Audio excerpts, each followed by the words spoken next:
रामो विग्रहवान धर्म, राम विग्रहवान धर्म है, मूर्तिमंत धर्म है।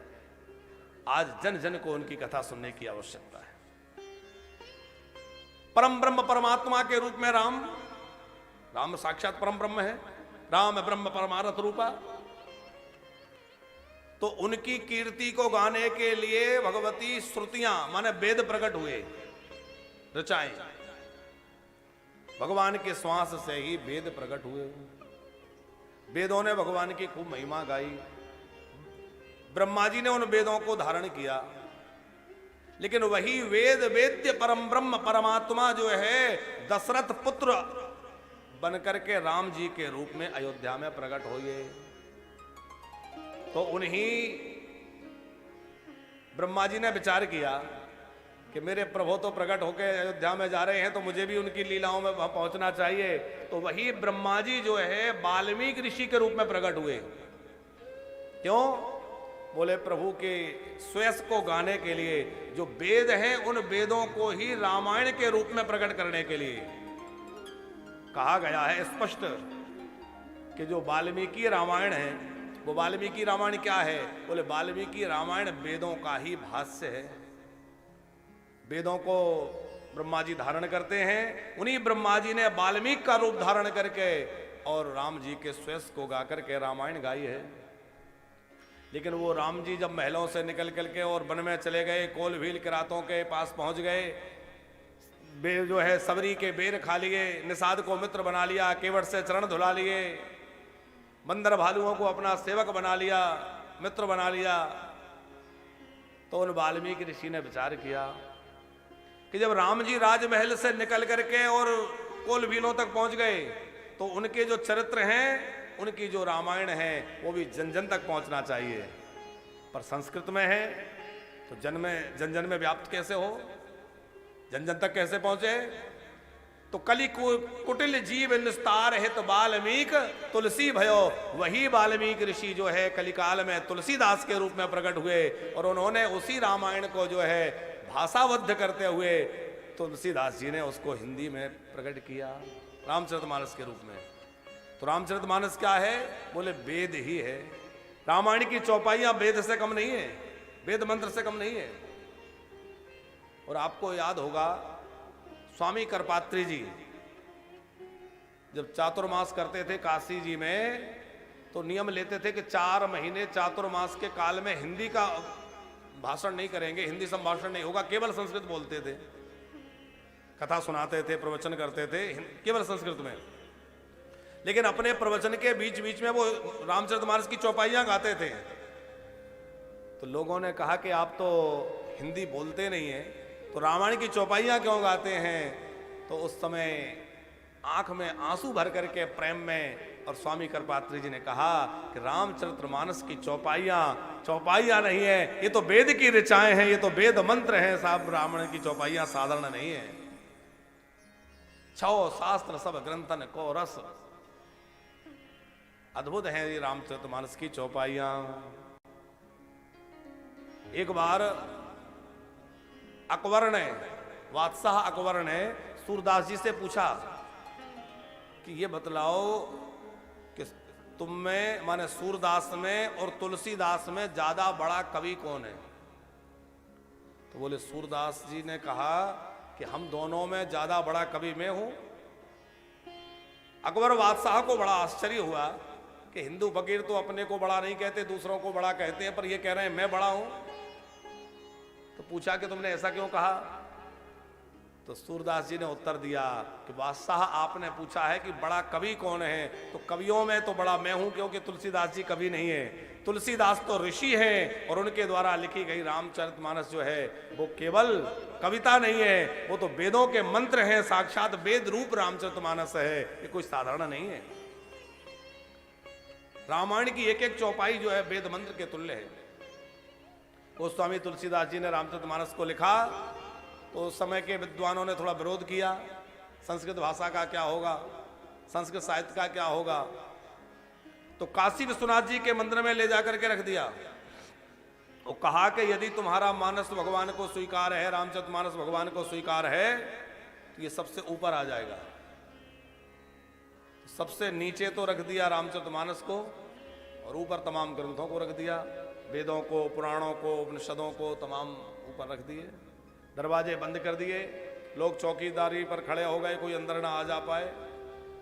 रात्रि भर विद्वान लोग भगवान शंकर से प्रार्थना करते रहे, हे भगवान महादेव आप संस्कृत वांग्मय की रक्षा कर लेना, ये विद्वानों को, ये संस्कृत के ग्रंथों को कौन पूछेगा, इसलिए आप कृपा करिए कि रामचरितमानस नीचे ही रहे। लेकिन सवेरे जब विश्वनाथ जी के मंदिर के द्वार खोले गए तो लोगों ने क्या देखा कि रामचरितमानस जो है वो सारे ग्रंथों के ऊपर रखा हुआ है और भगवान शंकर ने अपने हाथ से उस पर लिख दिया है सत्यम शिवम सुंदरम। ये सत्य है, कल्याणकारी है और बड़ा सुंदर है। और वास्तव में लिखने वाला कौन है? बोले रामचरितमानस को लिखने वाले तुलसीदास जी तो हैं, लेकिन इनसे पहले किसी ने लिखा है। बोले किसने लिखा है? तो गोस्वामी जी स्वयं कह रहे हैं, रचि महेश निज मानस राखा, रचि महेश निज मानस राखा, रचि महेश निज मानस राखा, रचि महेश निज मानस राखा, पाए सो समाया शिवासन भासा, पाए सुसमाए सुशासन वासा, पाए सो समाया शिवासन भासा, पाए सुसमाए शिवासन वासा। रचने वाले कौन है? भगवान शंकर हैं। भगवान शंकर ने इसको रच करके अपने हृदय में धारण किया और सुंदर समय आने पर पार्वती जी के सामने गाया। तो किसी ने तुलसीदास जी से पूछा कि भोले बाबा ने रचना की है तो तुमने क्या किया है? तुलसीदास जी बोले मैंने तो इसको प्रकाशित किया है, इसलिए मैं लेखक नहीं, मैं प्रकाशक हूं। जैसे कोई किसी की रचना को प्रकाशित करा दे, तो रचने वाले तो भगवान शंकर हैं, रचि महेश निज मानस राखा, और मैंने इसका प्रकाश किया है तो मैं इसका प्रकाशक हूं। नौमी तिथि चैत्र मास अयोध्या जी में, और मैंने अवधपुरी है चरित प्रकाशा, अवधपुरी है चरित प्रकाशा, अवधपुरी है चरित प्रकाशा, अवधपुरी है चरित प्रकाशा। नौमी भौम बार मधुमासा, नौमी भौम बार मधुमासा, अवधपुरी है चरित प्रकाशा, अवधपुरी है चरित प्रकाशा, अवधपुरी है चरित प्रकाशा, अवधपुरी है चरित प्रकाशा। वो स्वामी जी ने इस रामचरितमानस को प्रकट किया। कब? गोस्वामी तुलसीदास जी कब प्रकट हुए हैं? 1554 विषय कालिंदी के तीर श्रावण शुक्ला सप्तमी तुलसी धरो शरीर। 1554 संवत में कालिंदी माने श्री यमुना जी के तट पर श्रावण मास के शुक्ल पक्ष की सप्तमी को गोस्वामी तुलसीदास जी का आविर्भाव हुआ, प्राकट हुआ। और गोस्वामी तुलसीदास जी ने रामचरितमानस की रचना कब प्रारंभ की? सम्मत सो रहे सो इकतीसा, कहूं कथा हरि पद धरी ऐसा 1631 में। अब आप इसका जरा गणित लगाइए कि गोस्वामी तुलसीदास जी का जन्म हुआ 1554 में और रामचरितमानस की रचना कब की? 1631 में। माने गोस्वामी तुलसीदास जी की उम्र उस समय लगभग 80 वर्ष की हो गई कि नहीं? 80 के आसपास हो गए। इतनी अवस्था में इसका मतलब यह है कि गोस्वामी जी ने ऐसे ही नहीं लिख दिया, पूरा जीवन का अनुभव उन्होंने वेद वेदांग का अच्छे से अध्ययन किया। गुरु चरणों में बैठ करके संस्कृत के बड़े भारी विद्वान गोस्वामी तुलसीदास जी हैं, साक्षात वाल्मीकि जी के अवतार हैं और राम नाम के प्रभाव से लिखा। रामचरितमानस को लिखने के पहले गोस्वामी तुलसीदास जी ने राम नाम की 9 नौकाएं भर दी। एक नौका कितनी होती है? नौका मतलब 9,99,999 राम नाम जब हो जाते हैं, 99,99,999 राम नाम जब हो जाएं तो एक नौका मानी जाती है। तो ऐसी 9 नौकाएं गोस्वामी तुलसीदास जी ने राम नाम की भरी और राम नाम की 9 नौकाएं भरने के बाद गोस्वामी जी ने रामचरितमानस को प्रकट किया। तो इतना राम नाम जपने के बाद इसीलिए कहते हैं कि यही महा रघुपति नाम उदारा, राम जी के नाम के प्रभाव से मैंने इसको प्रकट किया है और इसमें राम जी का नाम ही विद्यमान है। गोस्वामी तुलसीदास जी ने दिव्य चरित्र की रचना करते हुए कहा कि जो इसका वो श्रवण करेगा उसके दैविक भौतिक तापों की निवृत्ति हो जाएगी। क्यों? बोले दैहिक तापों की निवृत्ति होगी, उसका जीवन सदाचार संपन्न होगा, अपने आप रोग मुक्ति हो। अब कोई कहे कि भाई रामचरितमानस सुनने से बीमारियां कैसे मिट जाएंगी? चौपाइयों का जो दिव्य प्रभाव है वो तो है ही, लेकिन जब जीवन सदाचार संपन्न होगा तो अपने आप व्यक्ति सुव्यवस्थित हो जाएगा कि नहीं? बीमारियों से, रोगों से बच जाएगा, उसका खान पान सही हो जाएगा, उसका रहन सहन, सोना उठना।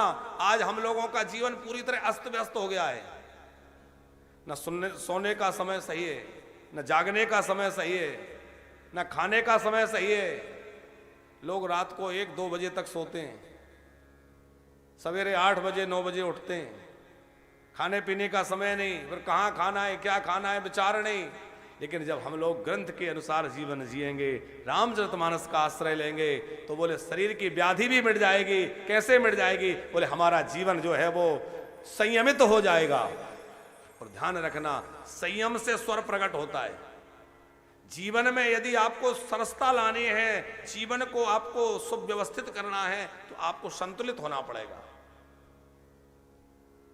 महात्मा बुद्ध का एक भिक्षु, उसने जब सत्संग सुना तो कुछ ज्यादा ही मन विरक्त हो गया और मन वैराग्य में ऐसा लगा कि भजन से लगा रहे तो वो भोजन ही ना करे, पूरे समय भजन में बैठे रहे।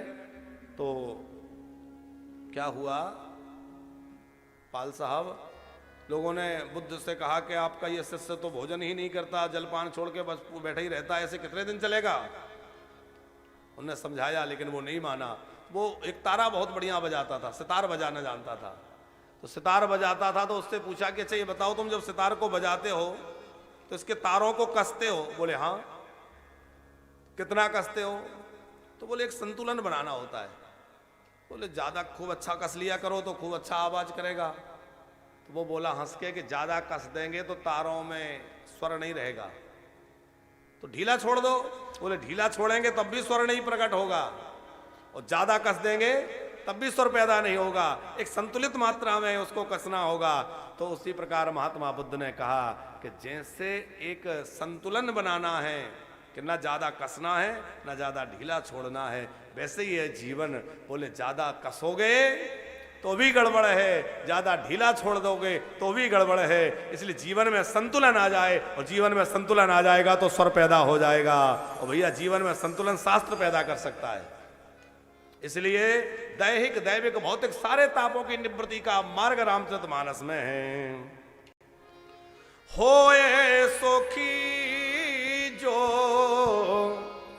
यही सर पाराही होए सुखी जो यह सर पराही होए सुखी जो यह सर पाराही होए सुखी जो यह सर पराही महाघोर त्रय ताप न जराए महाघोर त्रय ताप न जरहि सुनत श्रवण पायहि विश्रामा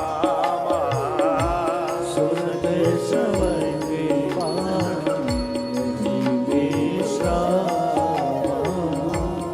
रामचरितमानस को कैसे सुने? बोले एक तो सतत सुने, निरंतर सुने, और दूसरे सादर सुने। सादर माने आदर के सहित, श्रद्धा के सहित। क्योंकि जिसके अंदर श्रद्धा नहीं है वो भी इसको नहीं समझ पाएगा। ये श्रद्धा का विषय है। आजकल तो इसके अलग अलग ढंग से लोग व्याख्या करने लगे हैं। अच्छी बात है, राम जी की कथा, राम जी की चर्चा जैसे हो अच्छा ही है, लेकिन ये श्रद्धा का विषय है। जे श्रद्धा संबल रहता नहीं संतन कर साथ, तेने कहा मानस अगमवती जिन्हीं ना प्रिय रघुनाथ। तीन चीजें कही है इस दोहे में। पहला श्रद्धा, दूसरा जे श्रद्धा संबल रहे तो नहीं संतन कर साथ, दूसरी बात संतों का संग हो। एक तो श्रद्धा हो, दूसरे संतों का संग हो, और तीसरा राम जी के चरणों में प्रेम हो, तभी राम कथा समझ में आएगी। साहब आप केवल ऐसे ही समय पास करने के लिए सुनेंगे तो आनंद नहीं आएगा, लेकिन यदि श्रद्धा से सुनेंगे तो आपके जीवन में रस प्रकट होगा, दैहिक दैविक भौतिक तापों की निवृत्ति होगी। और क्या होगा? बोले जो इसमें स्नान करता है, काके होए पिक बकही मराला, काके होए नहीं मराला। काक माने कौआ, पिक माने कोयल। तो बोले कौआ यदि इसमें गोता लगाए तो वो कोयल बन जाए। कोयल माने, अच्छा कौए और कोयल में रंग रूप तो एक जैसा है, फर्क क्या है? बोले कौआ जब बोलता है तो लोग पत्थर मारते हैं, और कोयल बोलती है तो सबको मीठी लगती है, प्यारी लगती है। बोले उस जो राम कथा सुनने वाला है उसकी वाणी मीठी हो जाएगी, मधुर हो जाएगी, उसकी वाणी में मधुरता आ जाएगी, कड़वा नहीं बोलेगा। काक होए पिक बकही मराला, बक माने बगुला, मराल माने हंस। बोले बगुला जो है यदि इसमें स्नान कर ले तो वो हंस बन जाता है। अच्छा कौआ बड़ा मीठा बोलने लगते हैं, इसका सबसे बड़ा उदाहरण क्या है पंकज जी? सबसे बड़ा उदाहरण है रामचरितमानस को पहले किसने गाया? कागभूषुंडी जी ने। अब कागभूषुंडी जी कौए के रूप में रहते हैं, लेकिन जब रामचरितमानस गा रहे हैं तो क्या कह रहे हैं तुलसीदास जी? मधुर बचन जब बोले कागा, मधुर वचन जब बोले कागा, मधुर बचन जब बोलहु कागा, मधुर वचन जब बोले कागा, मधुर वचन जब बोले कागा। वो कौआ भी कागभूषुंडी जी मधुर बोलने लगे, उनकी वाणी मधुर हो गई, क्योंकि वो रामचरितमानस गा रहे हैं। काक होए पिक बकही मराला, उसमें विवेक उत्पन्न हो जाएगा जो इस सरोवर में गोता लगाएगा। इसलिए भैया प्रेम से, श्रद्धा से, आनंद के साथ रामचरितमानस में गोता लगाइए। जो नहाई चाह यही सारा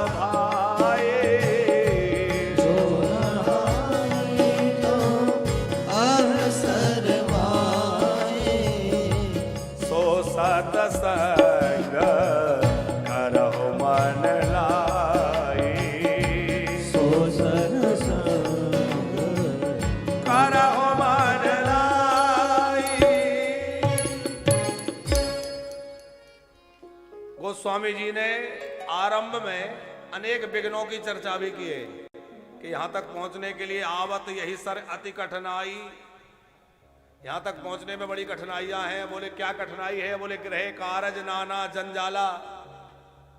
अच्छा विचार करिए, पाल साहब ने तो बहुत लोगों से आने का कहा होगा, क्यों पाल जी? और कई लोगों ने कहा भी होगा कि हम तो जरूर चलेंगे, बहुत लोगों ने मन भी बनाया होगा लेकिन नहीं आ पाए, और बहुत लोगों ने टिकट भी बना लिए होंगे तब भी नहीं आ पाए, क्योंकि गृह कारज नाना जंजाला ते अति दुर्गम शैल मिसाला।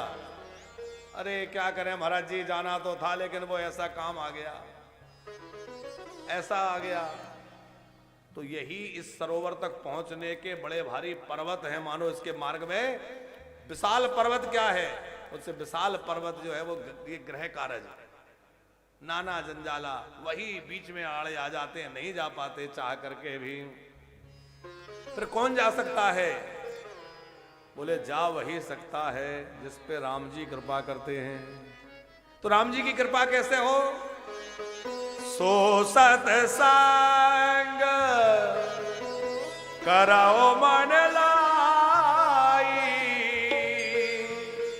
सो सत्संग कराओ मन लाई, सो सत्संग करहो मन लाई। जो यहां तक जाना चाहे वो मन लगा के सत्संग करे, राम जी सारे विघ्न दूर कर देंगे। अच्छा जैसे मानसरोवर की चर्चा हमने आरंभ में की पाल साहब, तो सरोवर में 4 घाट होते हैं, पूर्व दक्षिण पश्चिम उत्तर 4 घाट होते हैं। इस रामचरितमानस के सरोवर में भी 4 घाट हैं। पहला घाट कौन सा है? जहां भगवान शंकर जी माता पार्वती जी को कथा सुनाते हैं, वो है ज्ञान घाट। दूसरा घाट है जहां याज्ञवल्क्य जी भरद्वाज जी को कथा सुना रहे हैं, वो है कर्म का घाट। तीसरा घाट है जहां श्री कागभुषुंडी गरुड़ जी को कथा सुना रहे हैं, वो है भक्ति का घाट। और चौथा घाट है जहां गोस्वामी तुलसीदास जी अपने मन को अथवा संतों को कथा सुना रहे हैं, वो है शरणागति का घाट। ये 4 घाट रामचरितमानस के हैं। बड़ा दिव्य यह है सुंदर ग्रंथ, और इसका शुभारंभ गोस्वामी तुलसीदास जी भगवान का स्मरण करके कर रहे हैं। बोले भक्त वत्सल भगवान की। हम लोग भी इसका आरंभ करें, उसके पूर्व भगवान नाम का स्मरण करते हुए। भगवान की इस दिव्य कथा को सुनने से सब संकट दूर हो जाते हैं, तो तेरा भी संकट भागेगा। हो जय जय राम कथा, हो जय श्री राम कथा, जय जय राम कथा, हो जय श्री राम कथा, हो जय जय राम कथा, जय श्री राम कथा, जय जय राम कथा, हो जय श्री राम कथा। जिसे श्रवण कर मिट जाती है, जिसे श्रवण कर मिट जाती है, जिसे श्रवण कर मिट जाती है, जिसे श्रवण कर मिट जाती है, जन्म जन्म की व्यथा। जय जय राम कथा, हो जय श्री राम कथा, हो जय जय राम कथा, हो जय श्री राम कथा।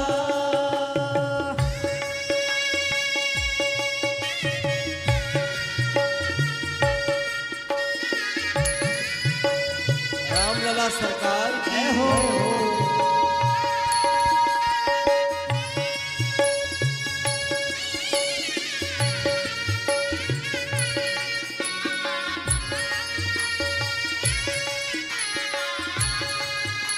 राधे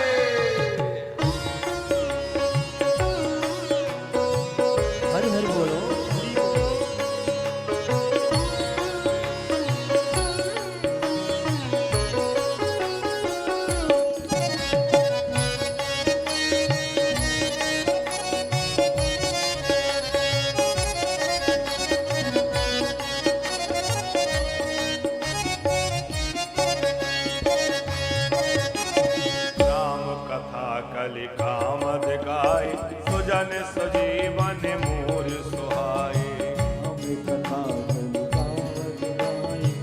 मंगल सजे जब मोर सुहाए। बुध विश्राम सकल जग रंजनी, राम कथा कलि कलुष विभंजनी। राम कथा कलि कलुष विभंजनी, राम कथा कलि कलुष विभंजनी। बुध विश्राम सकल जन रंजनी, राम कथा कलि कलुष विभंजनी। राम कथा कलि कलुष विभंजनी, राम कथा कलि कलुष विभंजनी। ओ तेरा परमारथ बन जाए, तेरा परमारथ बन जाए, ओ तेरा परमारथ बन जाए। तेरा परमारथ बन जाए। श्री नारद कर जता जय जय राम। राम कथा हो जय श्री राम कथा, हो जय जय राम कथा, जय श्री राम कथा।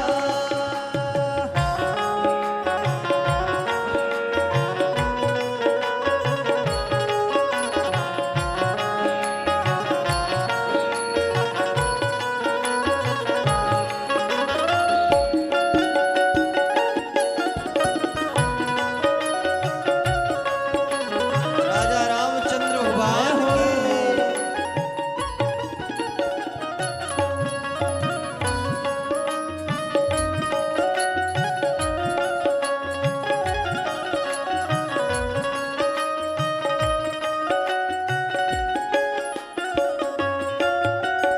देख परम बिरहा कुल सीता, सोचन का पही कलप समवेता। सोचन कहीं कलन समवेता, सोचन कहीं कलन समवेता। अच्छा, जानकी जी अशोक वाटिका में बैठी थी और बड़ी दुख से घिरी हुई थी। हनुमान जी पहुंचे तो उन्होंने कौन सा साधन किया, क्या किया? हनुमान जी ने जानकी के दुख को दूर करने के लिए भगवान की कथा सुनाई। रामचंद्र गुण वर्णन लागा, सुनते सीता कर दुख भागा। सुनते ही सीता कर दुख भागा, सुनते ही सीता कर दुख भागा। ओ तेरा भी सब दुख भागेगा, तेरा भी सब दुख भागेगा, तेरा भी सब दुख भागेगा। तेरा भी सब दुख भागेगा। ओ श्री जानकी जता ओ जय जय राम कथा, जय श्री राम कथा, हो जय जय राम कथा, हो जय श्री राम कथा। अरे जिसे श्रवण कर मिट जाती है, जिसे श्रवण कर मिट जाती है, ओ जिसे श्रवण कर मिट जाती है। जिसे श्रवण कर मिट जाती है। अरे जन्म जन्म की व्यथा, जय श्री राम कथा, जय जय राम कथा, हो जय जय राम कथा, जय श्री राम कथा, जय श्री राम कथा, हो जय श्री राम।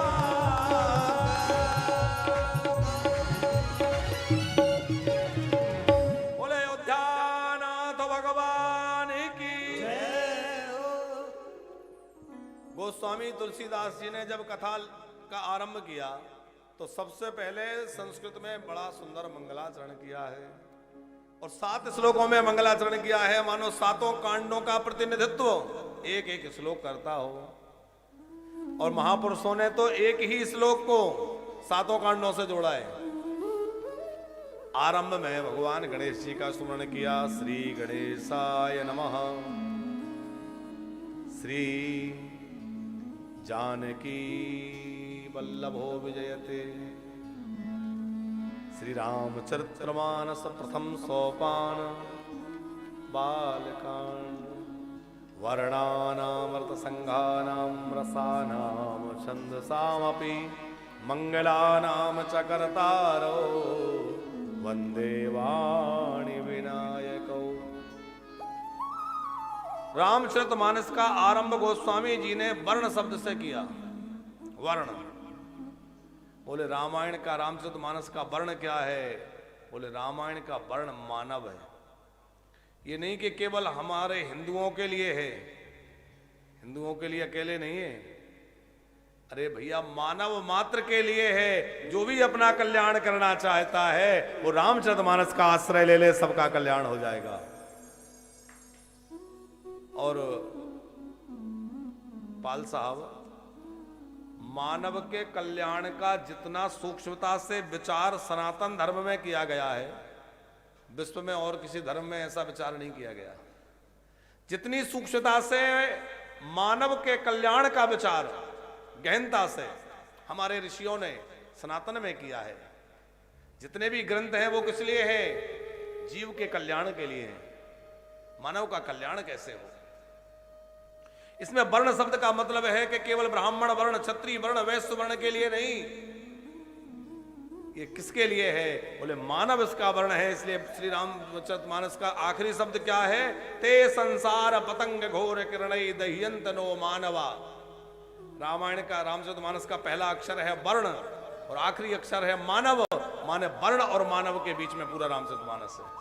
रामचरितमानस का वर्ण मानव है। अब वो किसी भी धर्म का हो, किसी भी मत मतांतर पद का हो, जो भी इसका आश्रय लेगा सबका कल्याण करेंगे। अच्छा, और धर्मों में तो लोगों के पास एक दो ग्रंथ ही हैं, एक ही है, उसी को लेके डोलते हैं। लेकिन धन्य है हमारा सनातन, यहां एक दो ग्रंथ नहीं, इतने ग्रंथ हैं कि जिनकी सूची तैयार करना भी संभव नहीं है। पढ़ना तो बहुत दूर की बात है। और वो भी कब?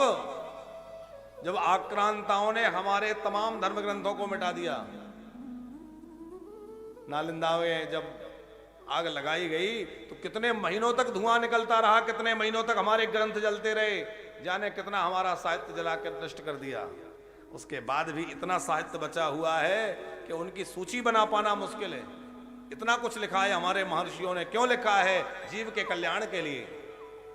हम लोग प्रमादी होकर के उसको पढ़ते नहीं है, सुनते नहीं है, समझते नहीं है। अब विचार करिए, वो सब जो जहां भी कहीं विराजमान है, जिन्होंने ये सब परिश्रम किया, उन्हें लगता होगा हमने जिनके लिए किया आज उनको उठा के देखने की फुर्सत नहीं है।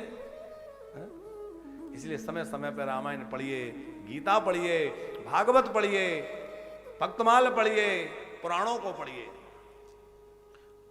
गोस्वामी जी ने सबसे पहले सरस्वती जी का वंदन किया, वाणी फिर विनायक।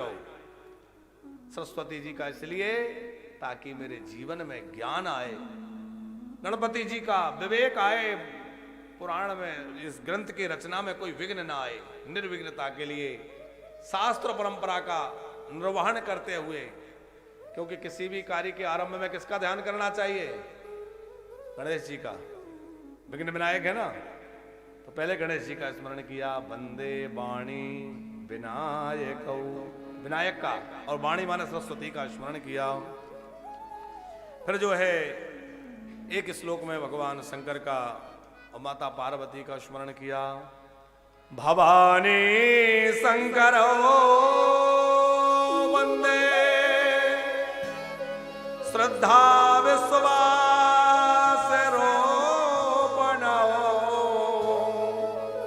याभ्याम बिना न पश्यन्ति सिद्धा स्वान्तस्तमीश्वरम्।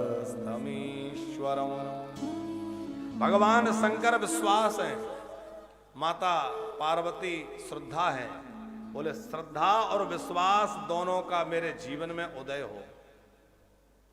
जब तक जीवन में विश्वास नहीं होगा, बिनु विश्वास भगत नहीं, तही बिन द्रवई न राम।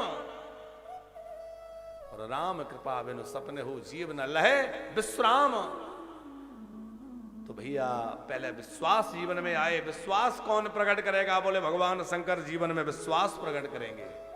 माता पार्वती जीवन में श्रद्धा उत्पन्न करेंगी। उनका स्मरण किया है जो जगत के माता पिता हैं। उसके बाद गुरुदेव का वंदन किया है। श्री सीताराम जी के पुण्यारण्य में विहार करने वाले दो महापुरुषों का स्मरण किया है। कौन है? सीताराम गुणग्राम पुण्यारण्य विहारणो वंदे विशुद्ध विज्ञानो कवीश्वर कपीश्वरो। देखो कई वन हैं और उन वनों में हमारा वृंदावन ये तो विलक्षण है। वन को अरण्य भी कहते हैं। अरण्य माने जंगल होता है।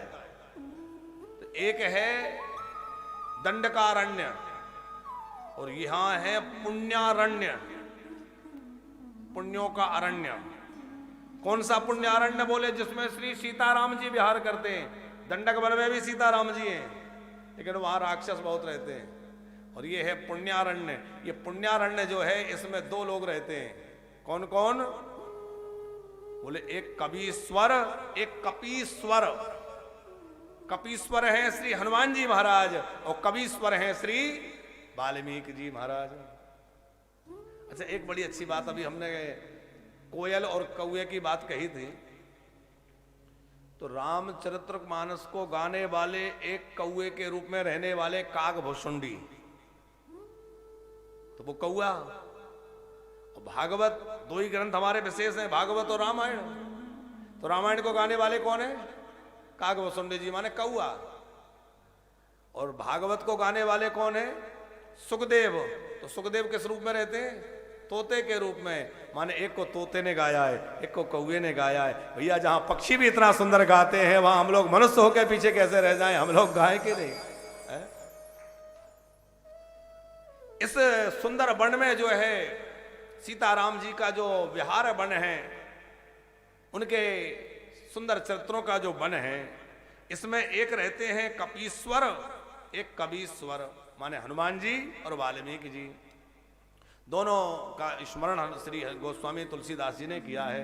हनुमान जी की कृपा के बिना राम कथा नहीं हो सकती। जब भी गोस्वामी जी कथा करते हैं तो हनुमान जी को स्मरण करते हैं। जो भी राम कथा करने वाले हैं पहले कहते हैं आइए हनुमान विराजिए, और जहां जहां राम कथा होती है तहां तहां हनुमान जी विराजते हैं। तो हनुमान जी का स्मरण और वाल्मीकि जी का स्मरण किया है। किस रूप में?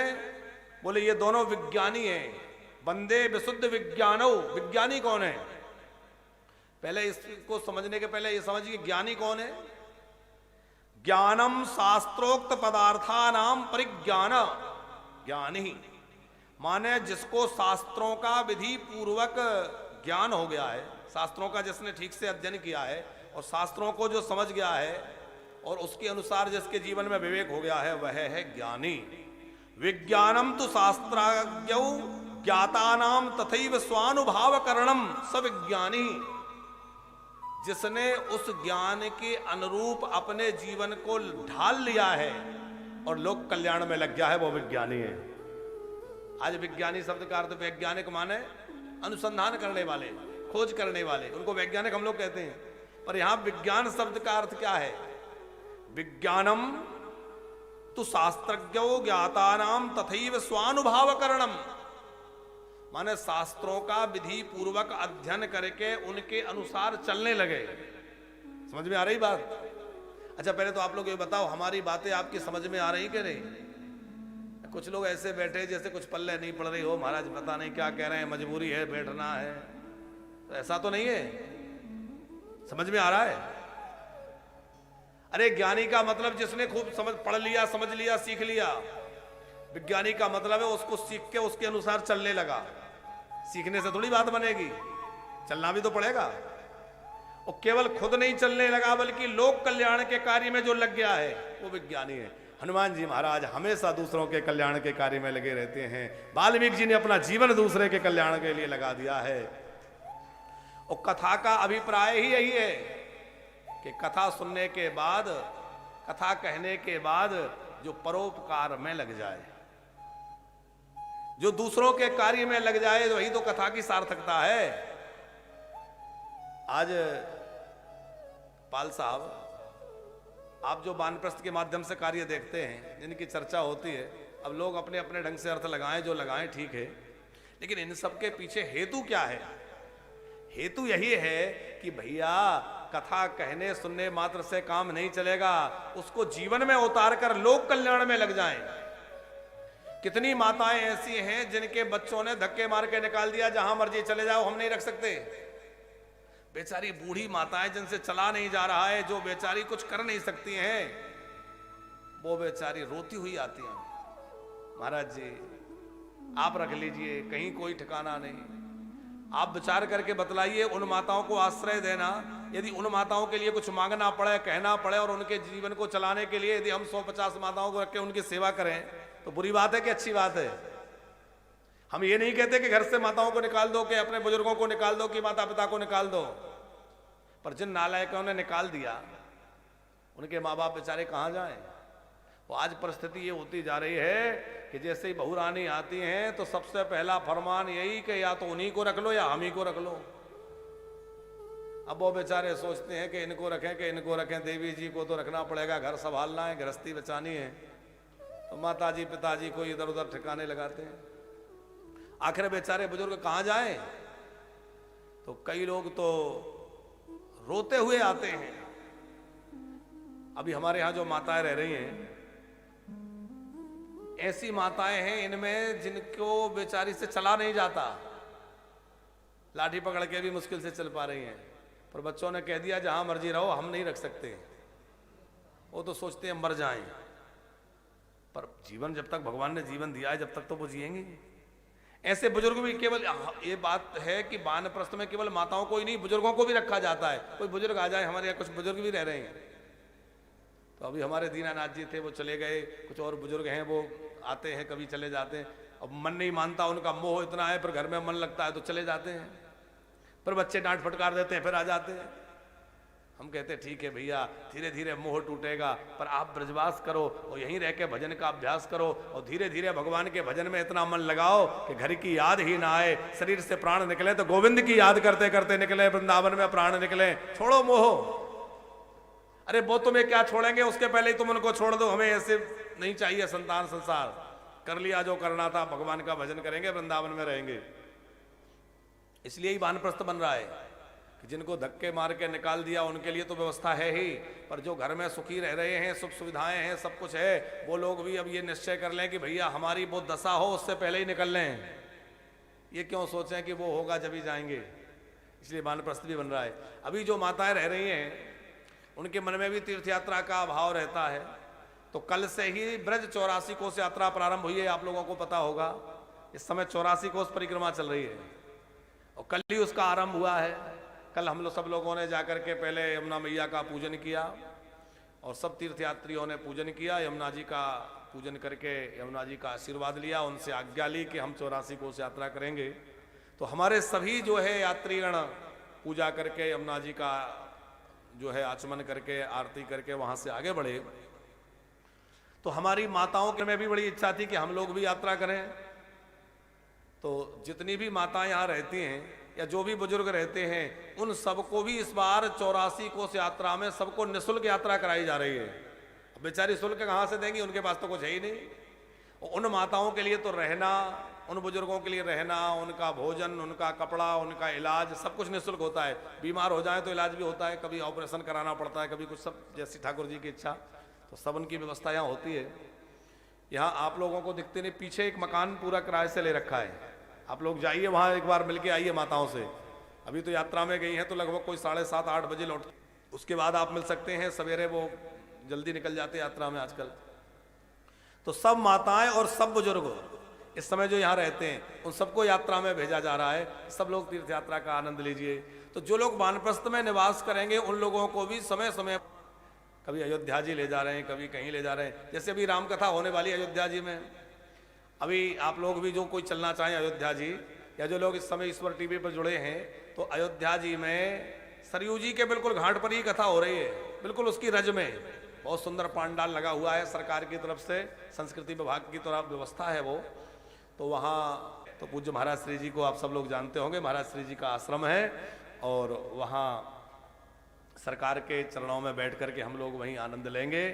तो पूज्य महाराज श्री जी के स्थान में तो रहने की व्यवस्था है, भोजन की व्यवस्था है, मंत्रार्थ मंडपम में वहाँ सब लोग रहेंगे और सब लोग कथा सुनेंगे सरयू जी के तट पर।